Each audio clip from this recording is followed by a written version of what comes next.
Thank you everybody for joining us here today for this exciting session to officially launch the partnership between Anarock and Shojin. So I'm joined here today by Jatin from Shojin, Sohail and Natalie from Anarock. So Natalie, do you want to introduce yourself first and then we can work our way down the line? Yeah, sure. So obviously Natalie Callahan, and I'm obviously the Director of Strategic Partnerships for obviously Anarock Middle East.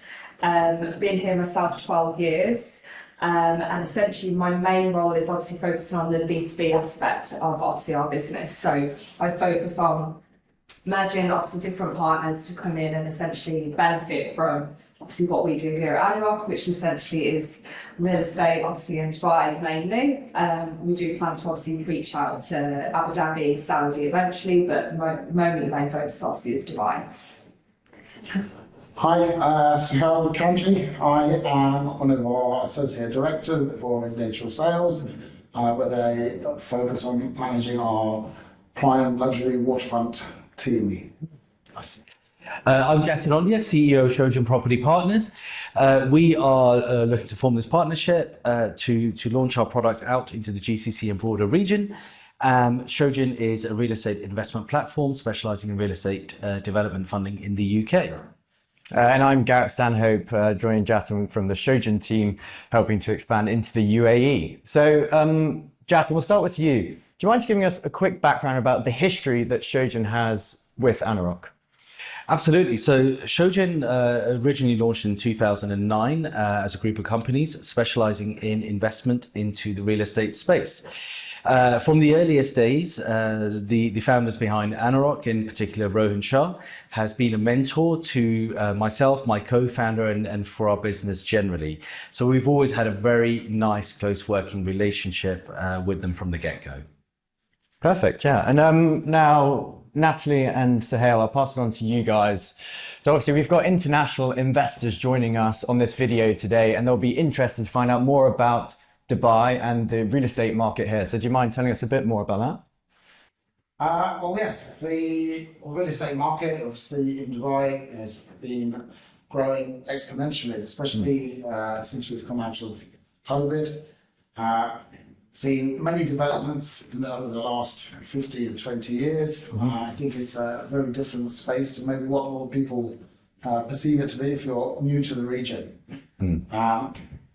The demographic of investors here is wide-reaching.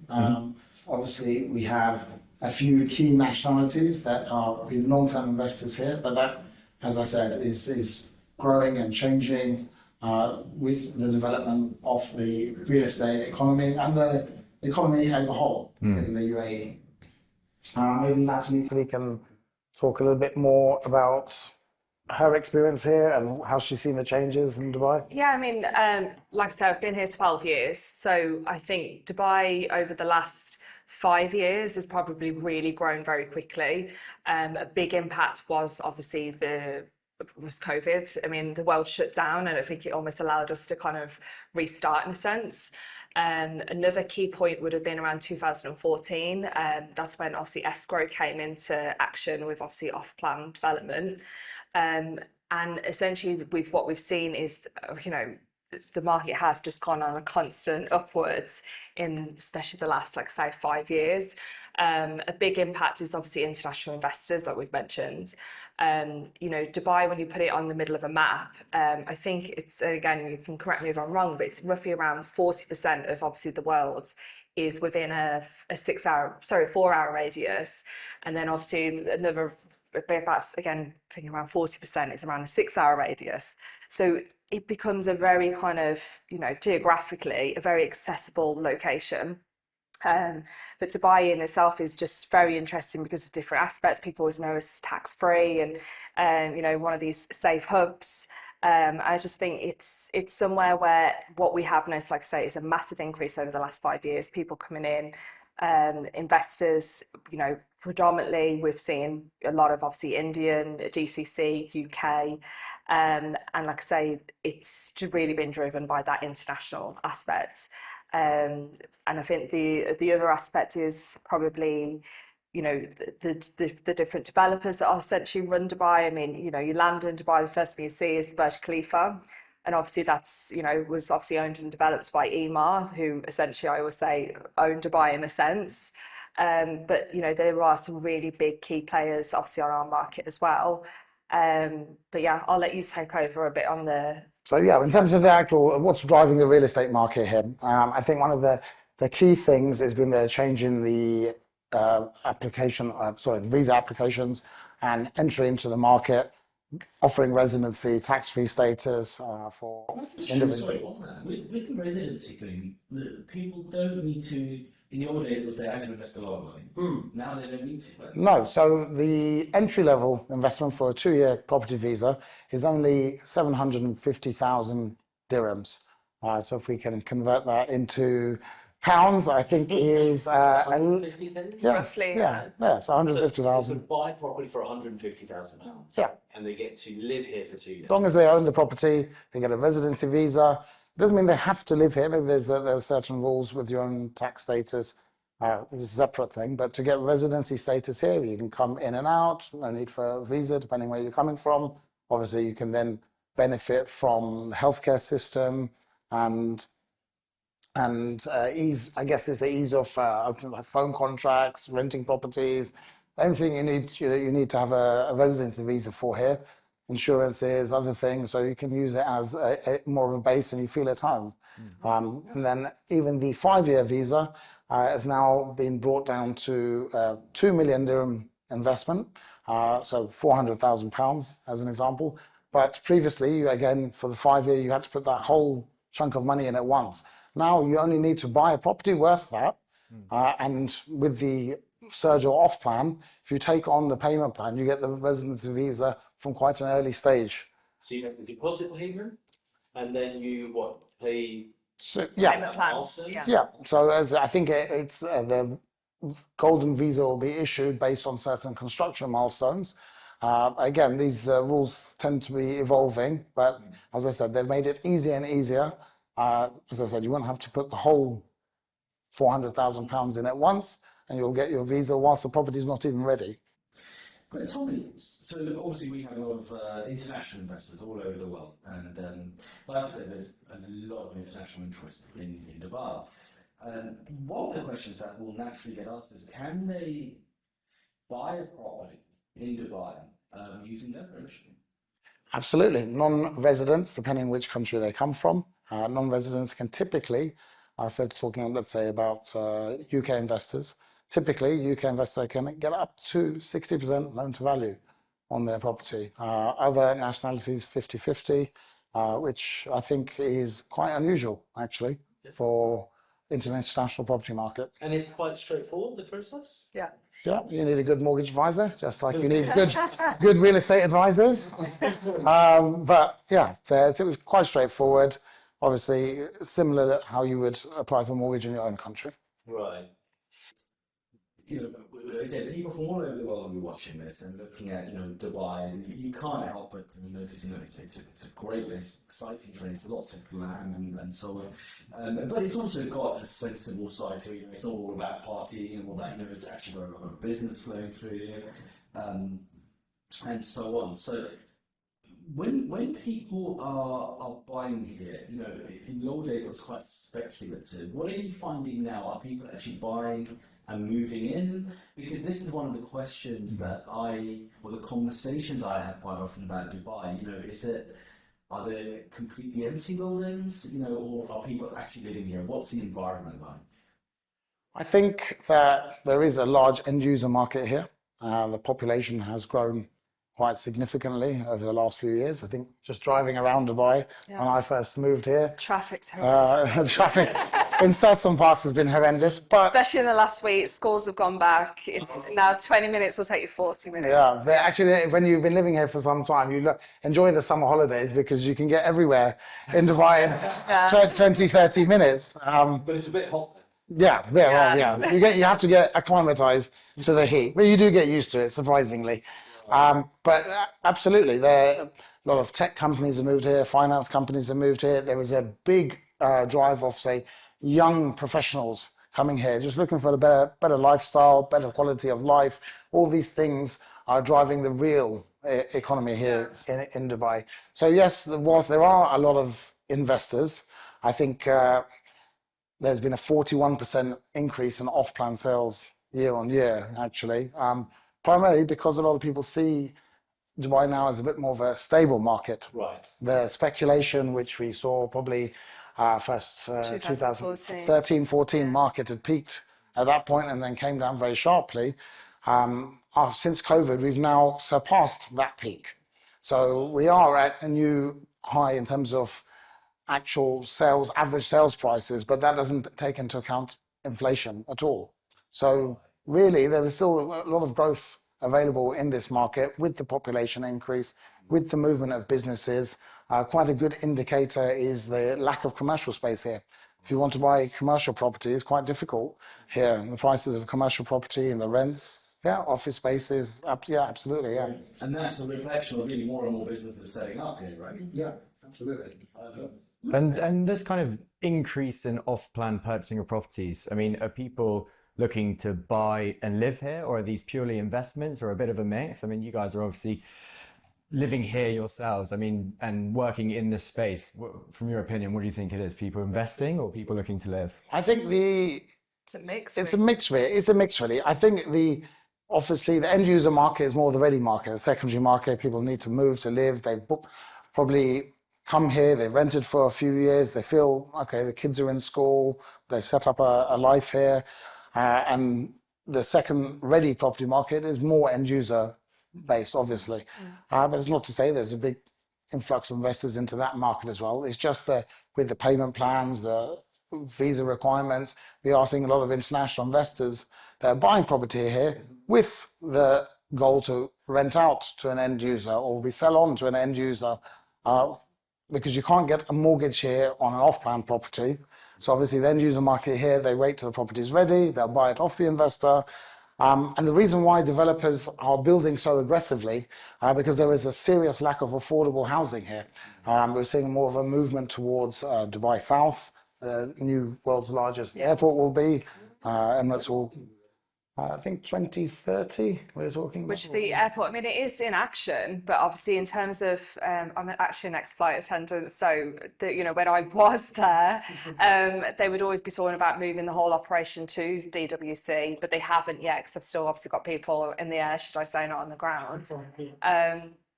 But yeah, I think that's why I would say with Dubai, it's almost, if you look at the map of Dubai, there's almost four key roads. So obviously you've got Sheikh Zayed, Al Kahil, Sakim, and Hessa. And then obviously you've got two airports. And if you kind of look at that, that's the best way to kind of navigate Dubai very quickly.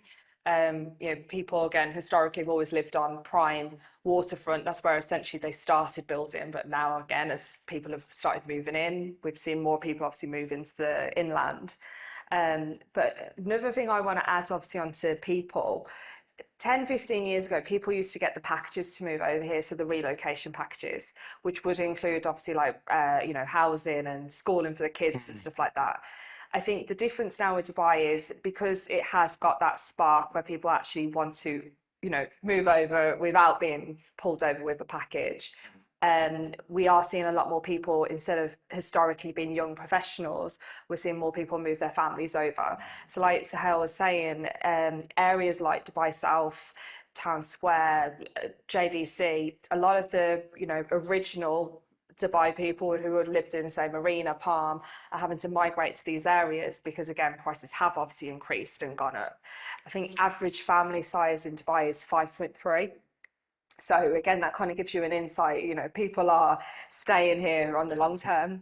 I always say, I used to say one more year. Well, 12 years later, I'm staying. So I think when you look at people who've been here a long time, that's where the landscape's interesting, because it has changed. And like I say, very much so in the last 5 years. It was almost, we saw a new generation of people come post-COVID. Because again, there was different visas, like nomadic workers, for example. There was visas there that suited their lifestyles. Short terms become a real thing. So again, if you're not buying, you've obviously got the opportunity to stay here for a short period. And again, I don't know based on every passport, but obviously again, you can stay here for I think up to 90 days if you're UK, but again, we'll have to double check that one. But it's interesting. There's even the retirement visa which they brought in, Yeah. which is really this is something new. Again, I think at the age of 55, you're eligible to apply for a retirement visa. It's 5-year residency, as long as you have a fixed term deposit here for £1 million dirhams, £200,000. So again, that's quite attractive for a lot of people. Maybe they don't want to take the plunge into property investment. Would there be a residency for that? Yeah. So technically, well, I'm not stressing anybody with this, with the new tax and pensions coming in soon, actually that could be a very interesting move. And if you're talking, again, going back to demographics, I think you're seeing Indians actually make up the largest proportion of property holders here. So maybe around 27% is Indian, and obviously Anarock being a largely Indian founded company, we're benefiting from that. I think the UK market is largely untapped. It's around 3% British ownership here, 5% European. So there's huge growth potential. Absolutely. I think British this year, first half of this year, made up the largest proportion of buyers in the UAE. Some of that's correlated to the exchange rate, recent surge in exchange rate. You're getting more bang for your buck, literally. But also, if you look at French, Italian, German, European, the heavy tax regimes across Europe, you are seeing Europeans are in the top 10, many of those countries, for purchasing in Dubai over the last year or so. And with this influx of people, whether it be young families or young professionals or even people who might be looking to retire here, is the infrastructure keeping up? I mean, is there any super exciting projects they're working on now that are kind of, either building new schools, or is it keeping up? Yeah, so obviously the government have got two initiatives basically in place. So you've got the 2040 urban plan. So again, that's mainly focused on kind of redistributing certain areas, so like tourism areas, educational. They plan to do, I think, grow public beaches by around 400%, for example. They're trying to obviously improve the infrastructure of transport. And then you've obviously got the D33 economic agenda. And obviously, as we know, with obviously investment and property, you've obviously got to, markets will go up and down. That will always be the fear, but as long as there's economic stability, we'll succeed. So, like I said, the government they're very clever. Me and Sahel were talking previously, I would say Dubai's like Sim City. Imagine if London could be completely blank canvas, and then to restart with the infrastructure and transport and everything else, it probably would be a very different London.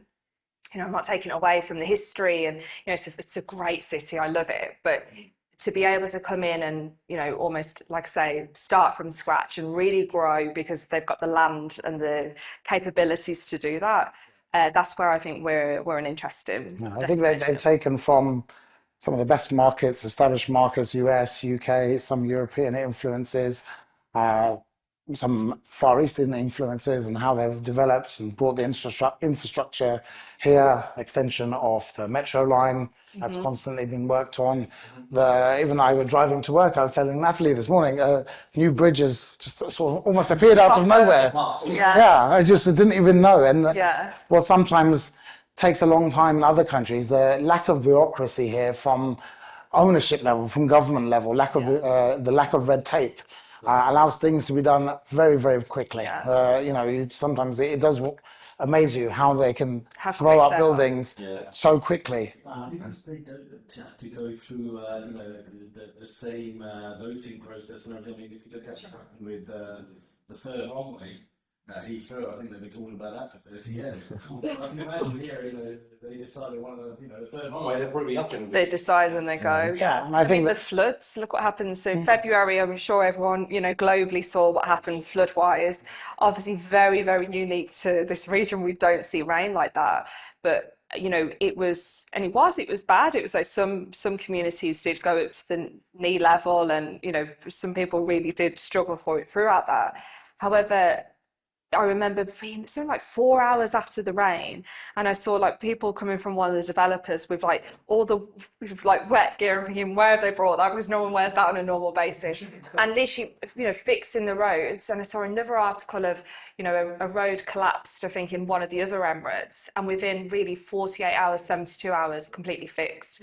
Again, obviously I've lived in New York at one point. I'm from outside of Birmingham.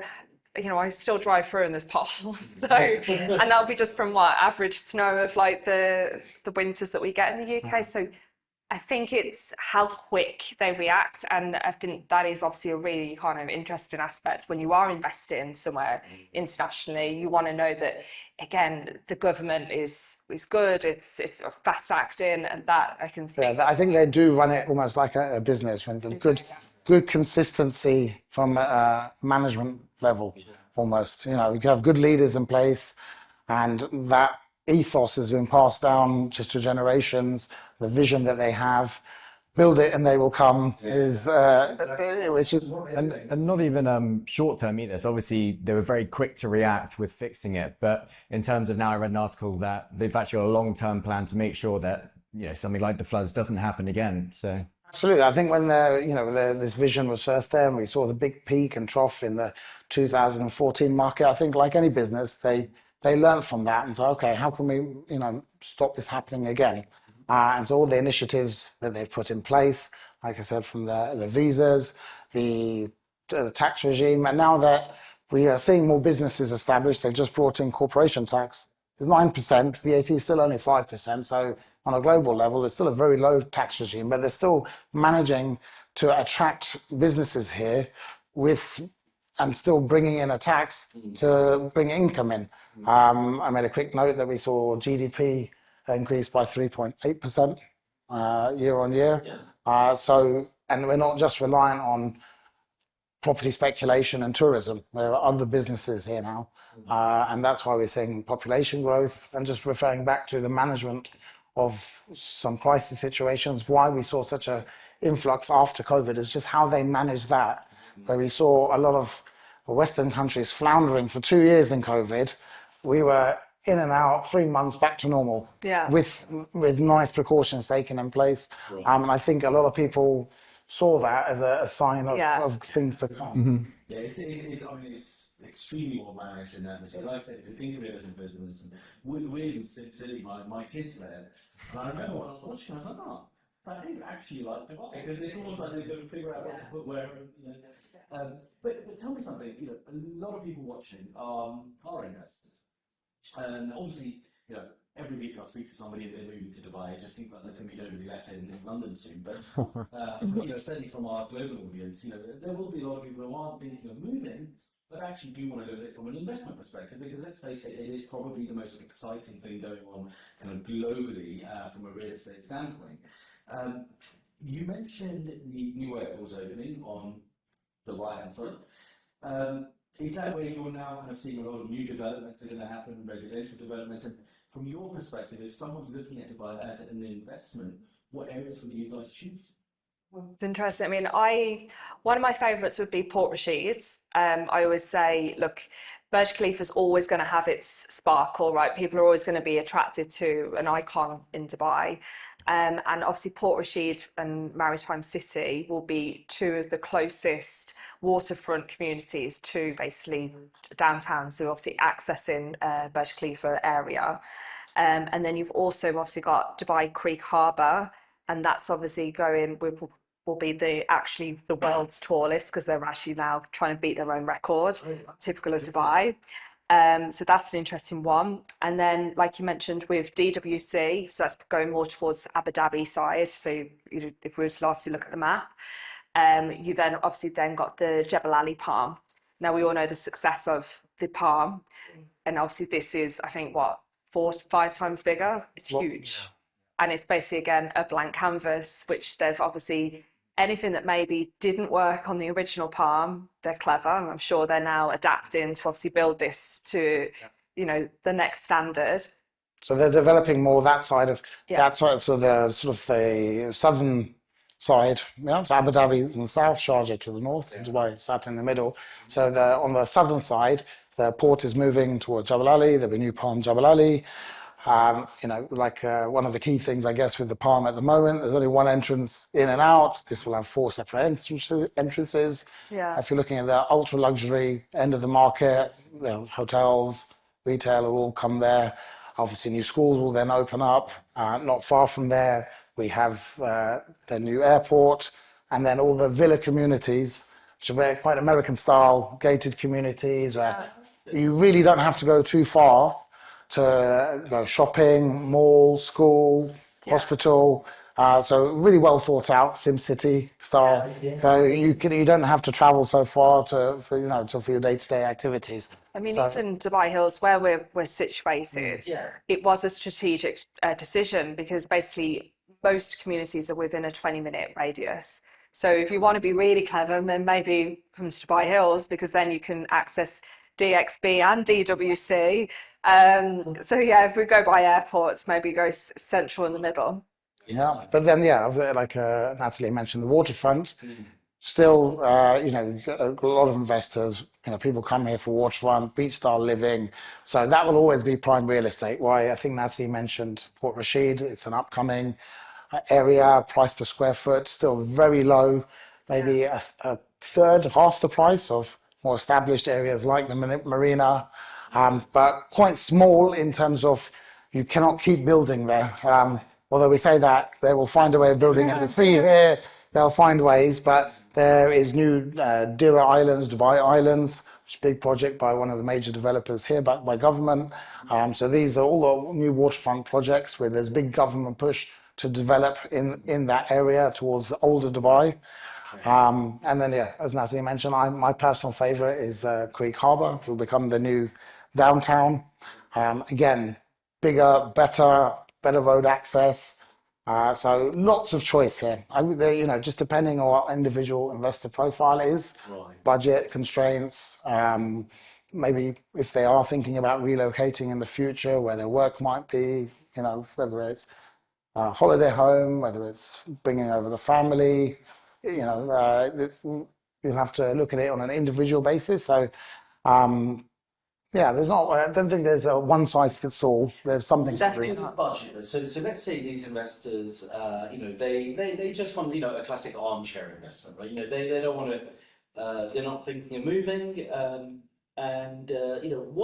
What's a good budget for them to consider investing into the Dubai market?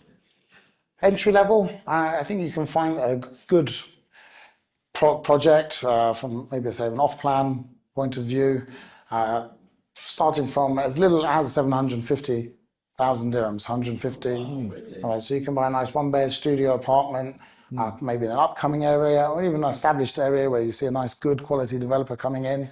So as little as that, and that can go up to the sky's the limit. Then you can just keep going, right? And then on the other side, obviously you've got the kind of pure investment market where all people are looking at is returns, whether it's capital growth or income. Then on the other end, obviously, Anarock specializes in prime properties as well, right? So when people are looking to move here, what is the type of properties that you guys would be mostly looking at for families moving into real estate, for example? Essentially villas and townhouses, which again is a specialism with obviously our team. So we've got a big villa team, and again they're focusing on the Dubai Hills, and then you obviously got the Arabian Ranches. There's Arabian Ranches 1, and there's 2, and there's 3. There's obviously even say like I say Town Square, Dubai South. These are good for kind of those mid-income families that want to again move over but have their whole family here. I think the key with obviously families is you want to obviously identify a community that's within a good access of the school distance. We've just mentioned traffic. So I think again, it's when we're obviously guiding our clients, it's very much about the developers we choose to work with. We do obviously work with, I think there's 75 developers total in Dubai.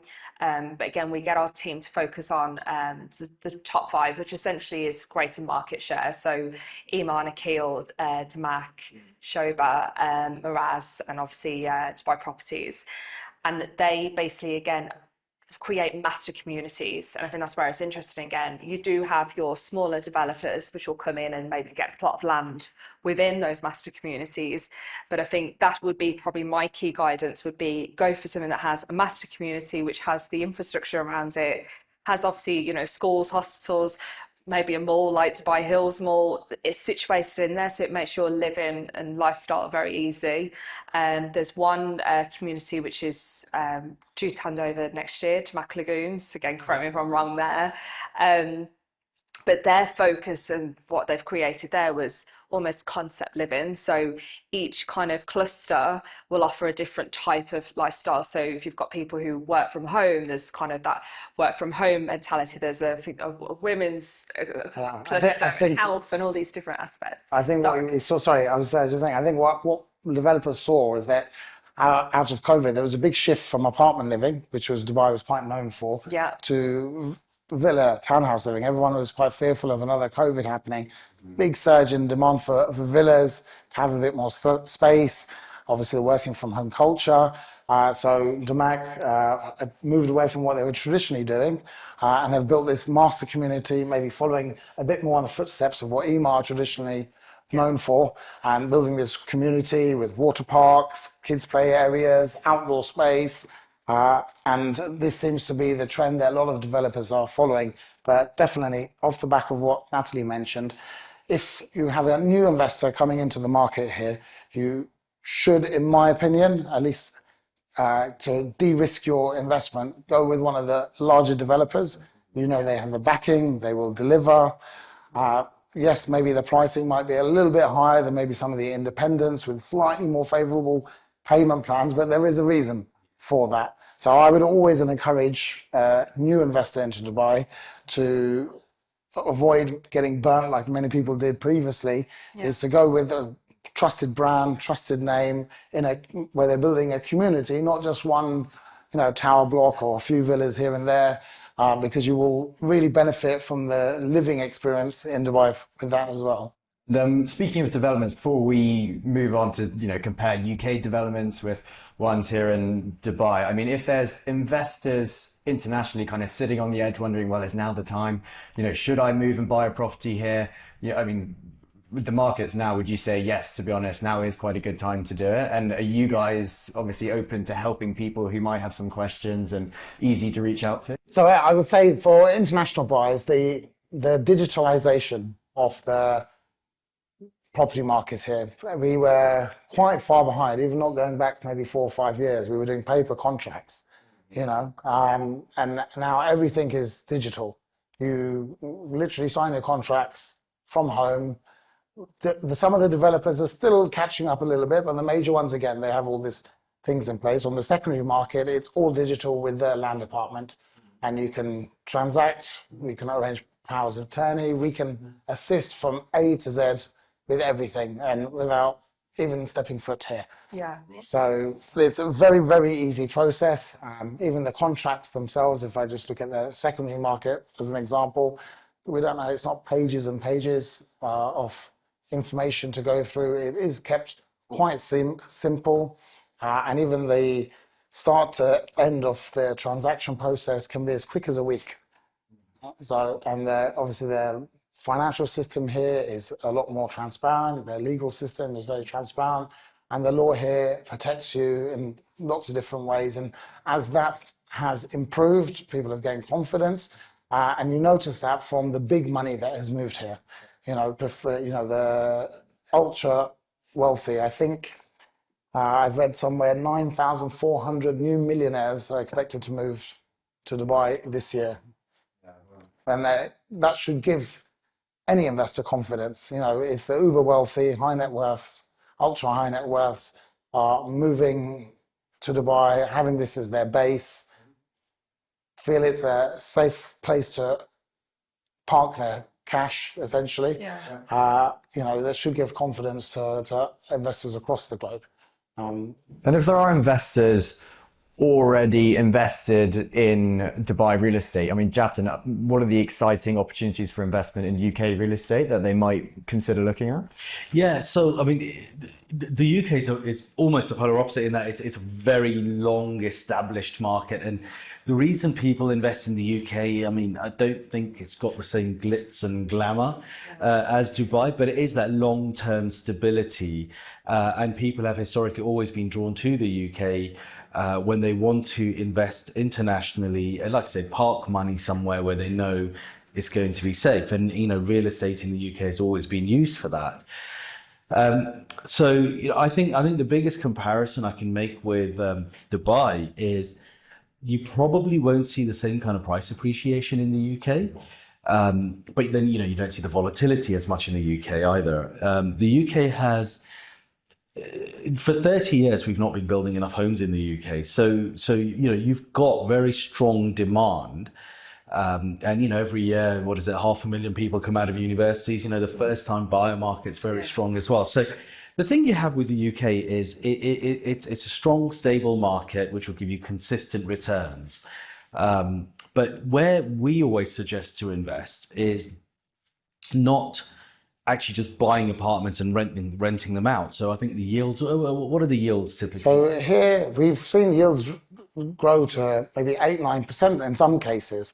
In some of the more upcoming communities, I think we've settled around 6 or 7 at the moment. But this also links back to your question about, is there real demand here? Well, obviously, if the rental yields are going up because there is a lack of housing, so this is where the drive for bringing new housing has come about. So yeah, whereas obviously UK slightly lower for different reasons, absolutely. But from Dubai point of view, I think 6 or 7% is where we've settled at the moment. Yeah, and I guess, over here you've got this big influx of people coming in constantly, and so the demand for finished apartments is going to be high. And like I said, if there's not enough of them coming to market, hence, they can charge higher rents. In the UK, I think it's the other way around. I mean, the rental market is extremely strong, and it has been growing. In fact, since COVID, I think it's been going up ridiculously. And it's driven partly because of high property prices, but also a lot of people are choosing to rent now because, if you're a young professional, why would you want to lock up loads of money into one property and be tied to a mortgage for the next 20, 30 years when the reality is you might only be in the UK for another few years, then you'll probably shift off to Dubai, maybe Australia or something. So we're living in a global economy now, and people move around a lot. So just those dynamics are shifting. But generally speaking, because of the kind of almost safe haven nature of UK property prices are high compared to the rents achievable. And so rental yields are actually low. And once you factor in things like service charges and maintenance costs and so on, today, I wouldn't suggest anybody buys property to rent in the UK. That what they call the buy-to-let market is dead, and whatever there was left of it, the government has completely killed off. The new taxes, and the way you can offset interest against income. All of these things, it's like the government just does not want individual landlords. On the flip side, what they have been doing is supporting the development of what they call the build-to-rent market. So entire developments dedicated to rentals. So if you imagine 100 apartments, with lots of facilities in there and so on, probably a bit more like the big blocks you have here, with all the nice facilities. But the entire thing is for rental purposes only. And that actually, the UK is way behind a lot of the rest of the world. If you're in the US or in parts of Europe, renting is fine. It's normal. The Brits have this obsession with owning property, but you don't really need to. Your needs are changing every few years. So, actually renting is sometimes better, and the transaction cost of moving every few years is very high if you buy and sell. So actually having professional landlords, build these buildings with all the facilities, and as a renter, all you do is you go in and it's plug and play. You don't have to worry about utilities and all that. So we're seeing a lot of growth on that side. Yeah. Going back to your question, actually, with I think with where we are in Dubai at the moment, and I'd probably say there's a lot of scope in the UK for property appreciation still. Just getting into the right projects. But here, as I mentioned, that we are still on an upward curve. We're still in the middle of a property cycle. So still good growth in both markets, I would say, at the moment. I was toying with the idea of investing myself And I'm a bit torn, which market to go in, because I still see that pricing is attractive. The mortgage rates maybe have come down slightly in the UK. So I see that there will be a lot of demand coming into the UK at the moment and in the next few years. And we perceived it to be a much more stable market than maybe somewhere like Dubai. There, it's still growing, but very different landscape than when it was 10, 15 years ago. And I think you hit the nail on the head there, right? The UK, as much as it sometimes looks like a basket case on the world stage, it's still a phenomenal country to live in. There's a lot of demand. People still want to move there, right? And yes, it's got its issues, but which country doesn't have its issues, right? And the good thing is, from a diversification perspective, it just makes sense. Yes, Dubai would be very, very good, but if you're investing in Dubai, you'd also be looking at other international markets, and the UK is one where you might kind of almost balance your portfolio out by spreading your investments. And but I think the most important thing is, when people are looking at return on investment, our business model really works for them, simply because the best returns in real estate are on the development side, especially what we call the mid-market development sector. Because what's happening is the UK has, for 30 years, we've not been building enough homes. So massive shortage. Now Labour have come in and said, right, we're committed to building more homes. The problem is, politicians have said that for the last 2 decades or so. The problem they've always had is, the first thing is the planning system, because nobody wants, if someone's living here, nobody wants a new apartment block to go up, next to them. So it's what they call NIMBYism, not in my backyard. Everyone agrees we should build more homes as long as it's not near where I live, right? So hopefully the government now, with such a big majority, is going to tackle that one and just say, right, well, tough, we're going to build. But the second thing is, people kind of see these mega developments, and you mentioned it here as well. You got your 6 big developers or 5 big developers, and they have these mega schemes, and you have the same in the UK. But actually, if you want to unlock housing fast, you've got to unlock the small and mid-size sites. The problem with those developers is they can't get funding, because there's no availability of funding for those mid-market projects between 10 and 50 million pounds. That's what we're looking to change. By providing capital to those developers, they can start building homes. It might be 40, 50 units, 100 units at a time, but it unlocks that whole middle market, that space. And that's why I think, Shojin has been growing so quickly, is because there is a huge demand for this product in the market. And then how is that funding provided? It doesn't come from private equity firms. It doesn't come from banks. Banks, forget it, right? Because the banks will only lend up to a certain loan to value. Private equity firms won't lend the additional equity or mezzanine finance required unless you want at least 20, 30 million pounds. So these developers have nowhere to go to.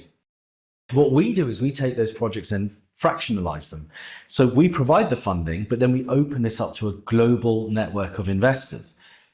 What that means is investors can invest 5,000, 10,000, 20,000 pounds, whatever they want, into individual projects and benefit from the returns generated on those projects. Now, typically we charge between 20 and 35% per annum to the developers for these slices of capital. And we tend to pass about 75% of that on to investors, with the rest being how we monetize our business. So if for somebody looking to get onto or into the property market in the UK, don't buy an apartment or a house to rent out. This is a much more efficient way to do it. It means you can diversify your investments across multiple projects, and but you don't have to do anything. You can be a proper armchair investor.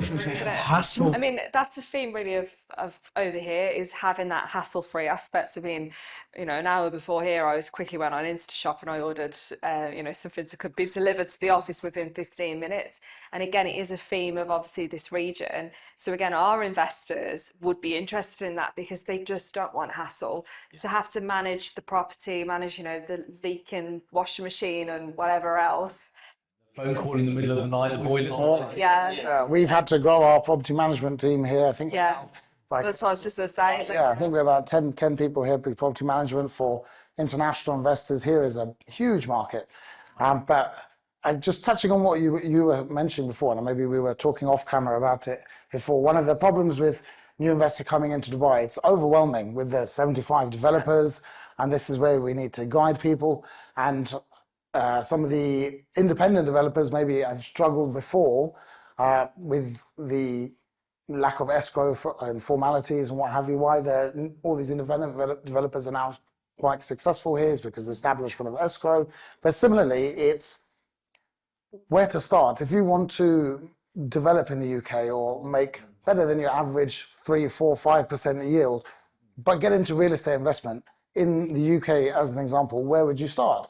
Now, you guys, we were discussing before, I mean, the due diligence that goes behind any one of your projects, you're doing that back-end work. Similarly, why buyer will come to an experienced experienced residential broker here, because we do the due diligence, and if you're coming in and trying to understand Dubai, where to buy, what to buy, it's almost impossible, Yeah, absolutely.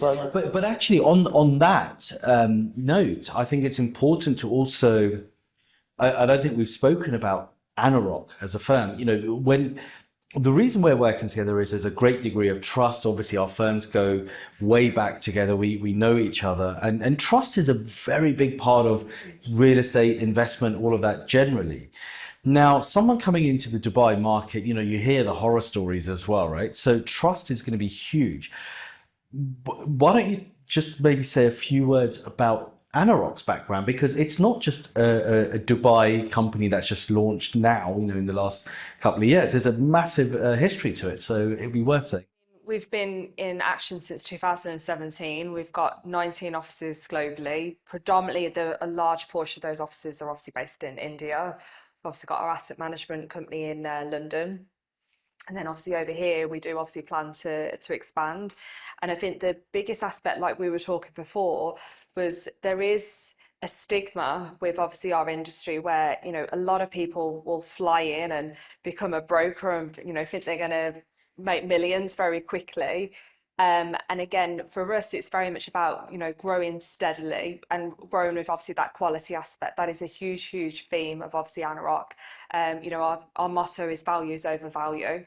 And I do stand by that. So again, the quality of our team is a huge, huge aspect. Especially in terms of what I do with obviously partnerships. Again, we're talking about trust. As for a different business to share their network with me, they have to trust me, but then trust that I'm handing that over to somebody who's, capable of obviously handling that client. So again, any of my partnership leads only go to associate directors, obviously Sahel being one of them. And again, it's people who have got extreme expertise, extreme knowledge, and the ability to, like I say, to close the deal effectively. But yeah, no, I think with Anarock as well, it's like I say, reputation is the biggest aspect, and relationship, long-standing, that would obviously be our key.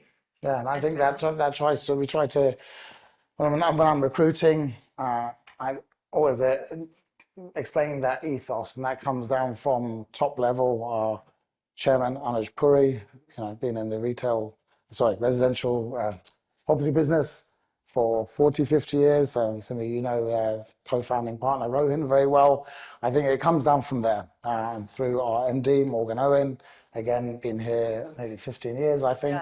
Yeah. We're really trying to bring on brokers that understand how to offer their clients quality, consultative service, and we all know that relationships is the key in longevity in any business, let alone real estate.